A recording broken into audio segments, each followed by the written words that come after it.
everyone. Today I want to talk about the new Captain America movie. So, there are going to be spoilers.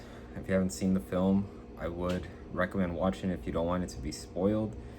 Or stick around, everyone's welcome. So, what I want to talk about with Captain America and Brave New World is a few things. I think this film did pretty well. I don't think it was the worst film I've ever seen. I don't think it was the best film I've ever seen. Um, I see some people really trash talking this film into being one of the worst things the MCU has ever come up with. And here's a few things to remember about this film. One, Captain America passed the torch to Sam Wilson. It doesn't matter what we think, that's who's gonna carry the shield from now on.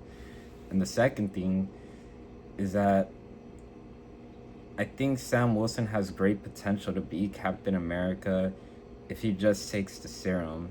Okay? Like, he doesn't have super soldier serum in this film, which is nonsensical. It would have helped him a lot more. That's just my take on it. And as far as like good things, right?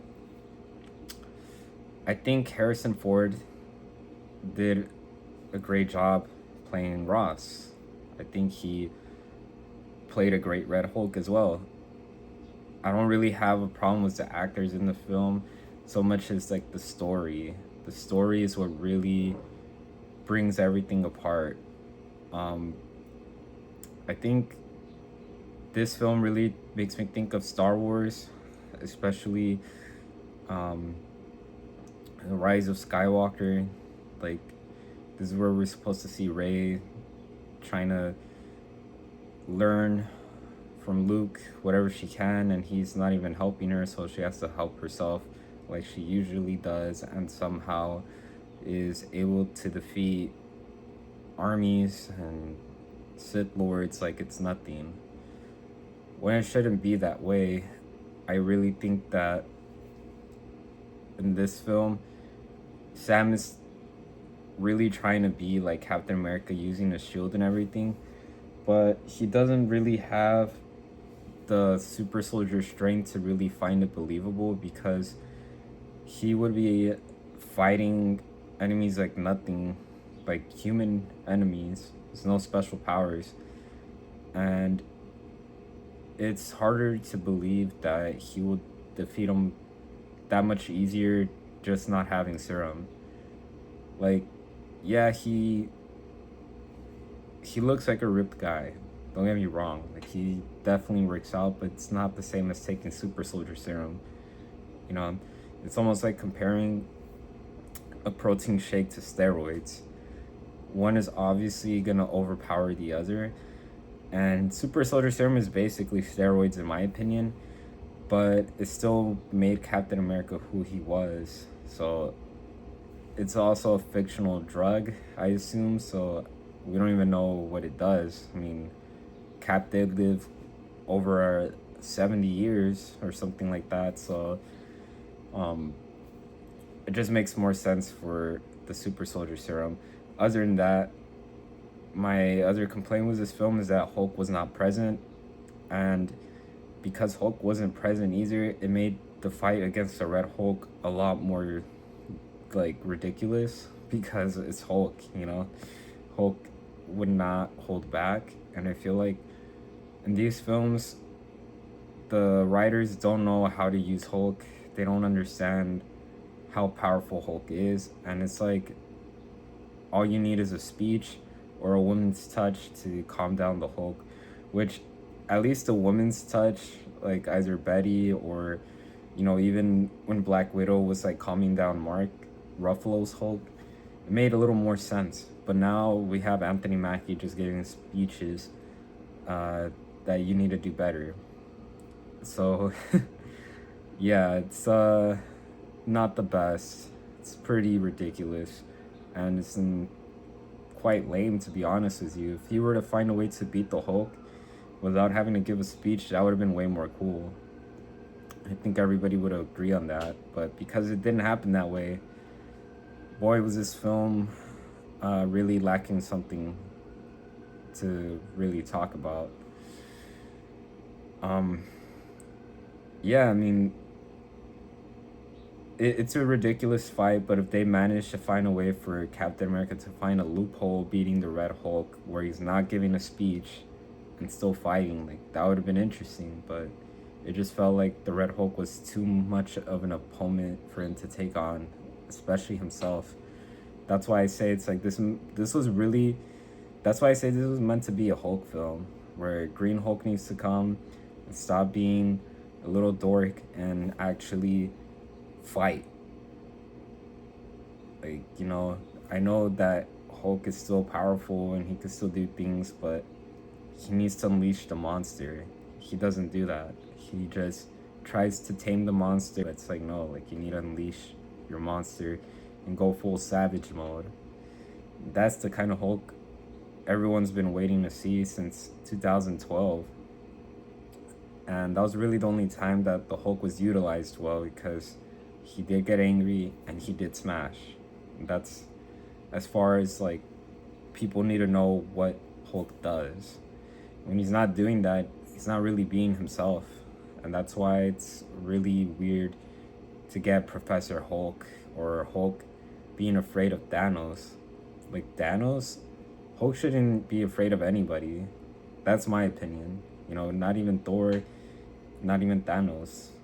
He went to go jump, not even thinking, to beat Surtur. Even if he weren't to win that fight, he still went full rage mode just to go fight that guy. So it really never made sense why Hulk got nerfed the way he did. And he needed to be in this film. The 2008 references to the Hulk in this movie they weren't that great. It made no sense. It feels like an old chapter in a book that didn't need to be touched. And they touched upon that in this film, and it wasn't right because, for one, Hulk doesn't look like Edward Norton's Hulk anymore. And the Abomination was changed from She-Hulk, even though we don't know if that's going to be canon anymore. Like, if those events are actually staying true to what they already filmed. So now everything's up in the air, like what's going on. And I think the MCU is in trouble because, if they keep going at this rate, no one's gonna really want to watch their films, because then everything that's gonna happen is gonna be pathetic, to be honest. Like, it's gonna just be a really lackluster, horribly written comic book movies that, for the most part, don't really satisfy fans. I mean, come on, like, you're gonna have a Red Hulk with no Hulk. Like, that just doesn't make sense. And apart from that, there was like a whole story going with Sam's friend. I don't remember his name, but I'll put it right here.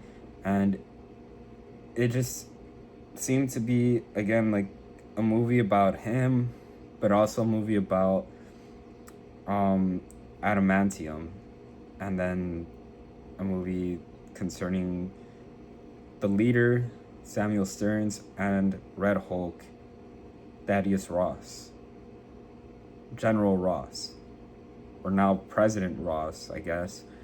So this movie just makes me think, like, why is it doing too much in one film? You should have kept it more simple. I understood it though, like I did. I didn't feel too confused about it. I just think that the leader's role was the lamest I've ever seen. Like, he basically had the mind of a super Hulk, but he didn't have any strength, Like, he had increased his knowledge as a variant of Hulk, but he just felt like a villain from the Power Rangers. He never felt like a serious villain. He never felt like any other villain from any other MCU film, and that's just how bad it was. Seeing him in this film, it was just not good. Like, you could at least try to be more menacing. Like, he could have had legitimate powers, like um I don't know, like telekinesis. He could have had telekinetic powers, and that would have been more interesting, or something. His introduction was really weak, and because it's also been a decade of missing Hulk films, a lot of people probably forgot who he was, unless like you are a Hulk fan. So yes, he was not presented well. To me, honestly, the only selling point of this movie was seeing Falcon save lives, and to see how he does it against the Red Hulk. Everything else, when you watch this movie, you're probably not gonna care a whole lot after a while, because it's poorly done. The only thing I'm gonna remember from this film was like Falcon doing his best to be Captain America and looking really cool, but not having super soldier serum. And then we have the Red Hulk fight, which it was really cool seeing Red Hulk being able to destroy things and try to fight Sam and obviously overpower him.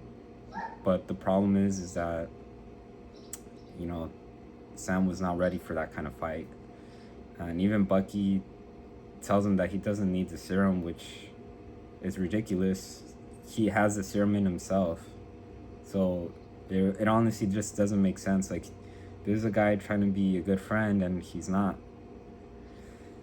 And he's running for Congress, which makes even less sense. So I think all of that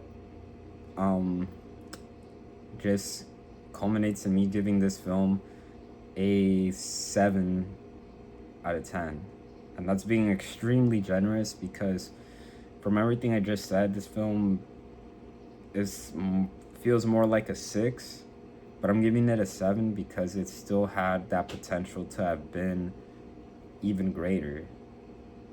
Like, I still think that Sam and the actor Anthony, like, it wasn't really his fault that they made him not as powerful as he should have been. Like, all of the fault that goes into the movie really goes to the writers, like everyone behind the cameras, not the actors themselves. Like, I think the actors were pretty solid. It was just really like everyone else behind the scenes, writing, scripting, all of that stuff. Makes me think of Star Wars and the trilogy 6 through 9. I think some of the actors were great, honestly, and maybe some of them should have had a slightly different role, but overall, I think it was the fault of the writers and the developers. So, yeah, that's all I have. Thank you for watching, and I'll see you in the next one. Peace.